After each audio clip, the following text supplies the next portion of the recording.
काय तर मग तुमचं काय मत आहे? आपल्याला कितीही अडचणी आली आणि कितीही मोठं जर संकट आलं तर आपल्याला पॉझिटिव्ह व्हावं लागतं आणि त्याच्यातून मार्ग हा काढावाच लागतो. मग मला असं वाटतं की निगेटिव्ह विचार किंवा टेन्शन न घेता लवकरात लवकर आपण हा विचार करायला पाहिजे की याच्यातून किंवा या अडचणीतून कसा मार्ग काढता येईल. तुम्हाला काय वाटतं? वेळ घालवण्यापेक्षा वेळेचा सदुपयोग करा आणि योग्य निर्णय घ्या, योग्य मार्ग काढा.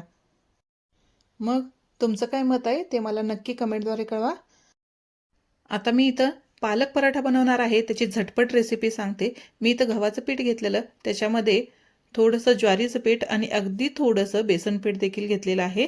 बेसन पिठामुळे थोडेसे पराठे छान कुरकुरीत होतात. तर याच्यामध्ये मिरची, लसूण आणि आल्याची पेस्ट घातलेली आहे. थोडंसं लाल तिखट घातलेलं आहे. थोडासा ओवा, हळद पावडर, धने पावडर घातलेलं आहे आणि थोडं तूप घातलेलं आहे. तूप किंवा तेल तुम्ही घालू शकता आणि छान असं मिक्स करायचं आहे सगळं व्यवस्थित आणि अगदी थोडं पाणी घालून पीठ भिजवून घ्यायचं आहे. आणि मस्त असं आपण ज्या पद्धतीने चपाती बनवतो त्या पद्धतीने मी इथं पराठा बनवून घेतलेला आहे. तूप घातल्यामुळे पराठा अगदी खमंग खुसखुशीत लागतो. तुम्ही नक्की ट्राय करा. माझ्याकडे घरी लोणी होतं, मी लोणीसोबत पराठा एन्जॉय करणार आहे.